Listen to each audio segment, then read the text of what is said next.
Bismillahirrahmanirrahim. Assalamualaikum warahmatullahi wabarakatuh. Perkenalkan, kami dari STKIP PGRI Sumatera Barat akan menyajikan materi tentang konsep faktor lingkungan. Kami yang beranggotakan 4 orang. Yang pertama, saya Nia Febriweni dengan NPM 18010036 dan teman yang bertindak sebagai moderator dan juga penyaji materi. Kedua, teman saya Febi Ayu Anggraini dengan NPM 18010038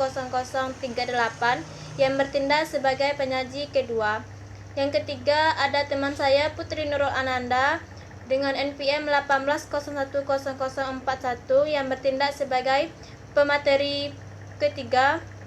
Yang terakhir ada teman saya Muhammad Alfan dengan NPM 18010056.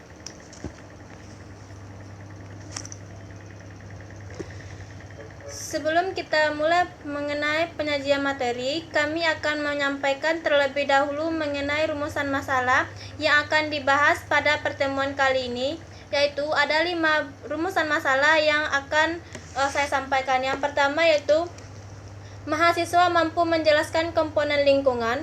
Yang kedua, mahasiswa mampu mengetahui hubungan antara faktor lingkungan. Yang ketiga, mahasiswa diharapkan mampu memahami hukum minimum Lickbeck. Yang keempat, mahasiswa diharapkan mampu memahami hukum toleransi dari Selford. Yang kelima, mahasiswa mampu menjelaskan faktor pembatas. Selain rumusan masalah, kita juga memiliki tujuan dari pembelajaran kita pada pertemuan kali ini, yaitu mahasiswa mampu menjelaskan tentang konsep faktor lingkungan.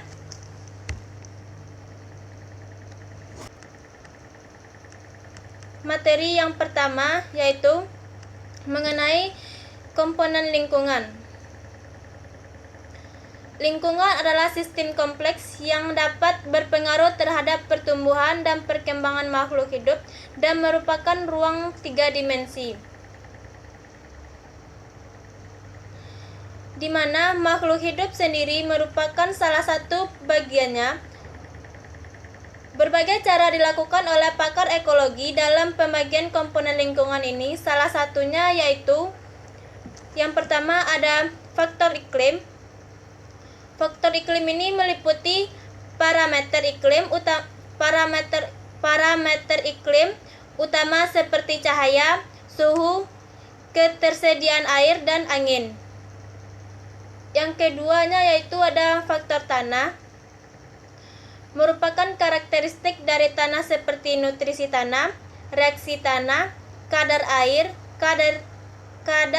tanah dan kondisi fisika tanah.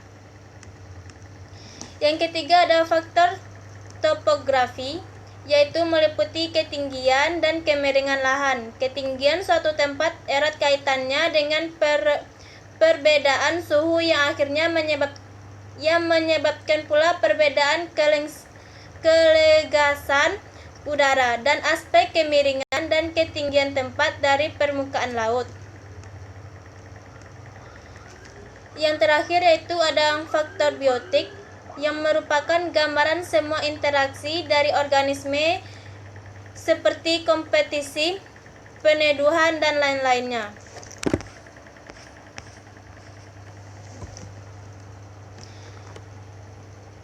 Penyampaian materi selanjutnya yang akan disampaikan oleh teman saya Febi Ayu Anggraini. Kepada Febi Ayu Anggraini dipersilahkan. Assalamualaikum warahmatullahi wabarakatuh. Baiklah, saya Febi Ayu Anggraini akan menjelaskan materi dari pemateri sebelumnya. Langsung saja, yaitu menurut ahli Billinga 1965 dalam Lery 1990, ia membagi 2 komponen lingkungan. Nah, yang pertama yaitu faktor biotik, di mana faktor biotik ini merupakan gambaran semua interaksi dari organisme hidup, dan organisme hidupnya ini terdiri atas individu, populasi, komunitas, ekosistem, dan biosfer. Selanjutnya yaitu yang kedua, faktor abiotik. Nah, faktor abiotik ini merupakan faktor tak hidup yang meliputi faktor fisik dan faktor kimia. Faktor fisik terdiri atas suhu, sinar matahari, air, tanah, ketinggian, angin, dan garis lintang. Sedangkan faktor kimia itu terdiri atas pH, alkalinitas, salinitas, dan nutrien. Selanjutnya yaitu hubungan antar faktor lingkungan. Nah, hubungan antar faktor lingkungan ini disebut juga dengan ekosistem, di mana ekosistem adalah suatu sistem ekologi yang terbentuk oleh hubungan timbal balik antara makhluk hidup dengan lingkungannya. Ekosistem bisa dikatakan juga suatu tatanan kesatuan secara utuh dan menyeluruh antara segenap unsur lingkungan hidup yang saling mempengaruhi. Yang ketiga yaitu hukum minimum Liebig. Menurut ahli Justus von Liebig 1840, ia merupakan seorang pioner yang mempelajari faktor-faktor lingkungan, dan ia juga menyatakan bahwa pertumbuhan dari tanaman tergantung pada sejumlah bahan makanan yang berada dalam kuantitas terbatas atau sedikit sekali, dan pernyataan tersebut dikenal juga hukum minimum Liebig. Selanjutnya yaitu hukum minimum hanya berperan dalam air untuk materi kimia yang diperlukan untuk pertumbuhan dan reproduksi. Hasil penelitiannya menambah dua pernyataan, yaitu yang pertama, hukum ini berlaku hanya dalam kondisi keseimbangan yang dinamis. Yang kedua, hukum minimum harus memperhitungkan juga adanya interaksi di antara faktor-faktor lingkungan. Faktor-faktor lingkungan tersebut merupakan faktor pembatas, ternyata tidak saja berperan sebagai faktor pembatas minimum, tetapi terdapat pula faktor pembatas maksimum. Bagi pertumbuhan tertentu, misalnya faktor lingkungan seperti suhu udara atau kadar garam yang terlalu rendah atau sedikit atau terlalu tinggi ataupun banyak dapat mempengaruhi berbagai proses fisiologinya.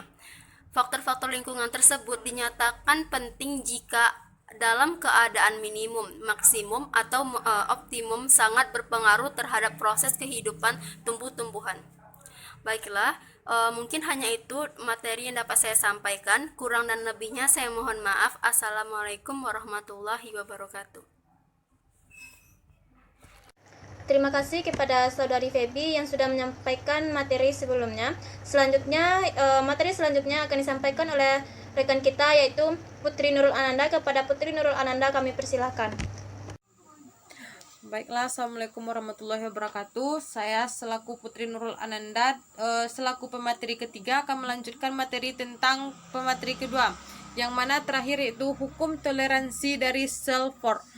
Faktor pembatas minimum dan faktor pembatas maksimum yang pertama kali dinyatakan oleh V.E. Salford pada tahun 1913, yang kemudian dikenal sebagai hukum toleransi Salford, yang mana Salford menyebutkan bahwa tumbuhan dapat mempunyai kisaran toleransi terhadap faktor-faktor lingkungan, yang mana faktor lingkungan tersebut terbagi tiga. Yang pertama sempit atau steno, yang kedua luas atau euro, dan yang ketiga yaitu faktor lingkungan lainnya. Semua jenis tumbuhan yang mempunyai toleransi yang luas sebagai faktor pembatas cenderung mempunyai sebaran jenis yang luas pula.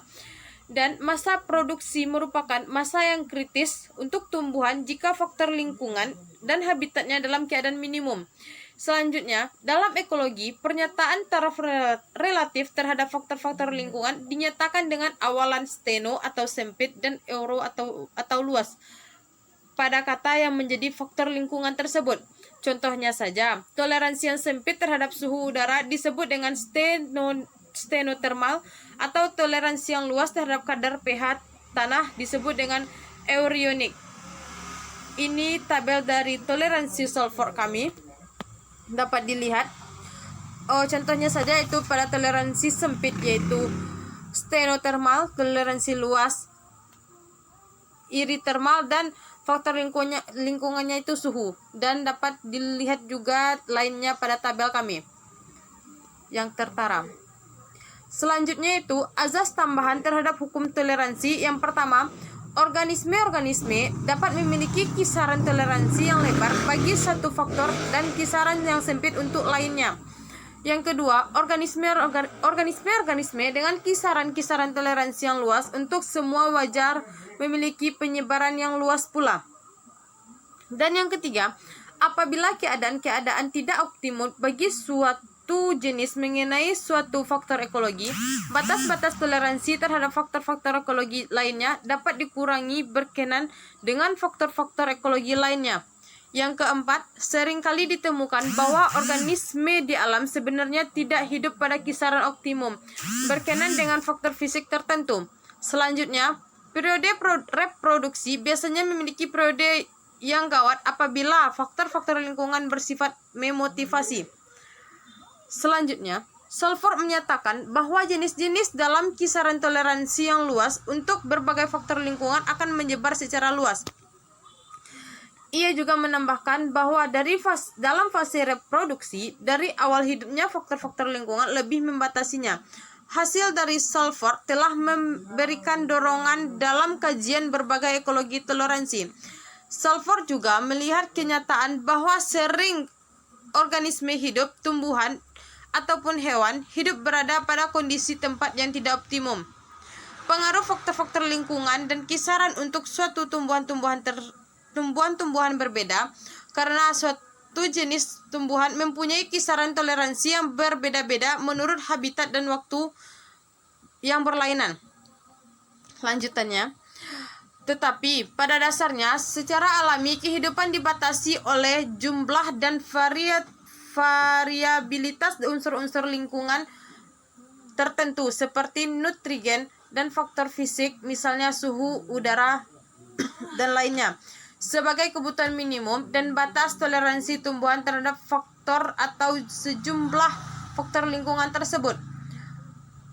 Faktor lingkungan sebagai faktor pembatas kemudian dikenal sebagai hukum faktor pembatas yang ditemukan oleh F.F. Blackman. Menyatakan jika semua proses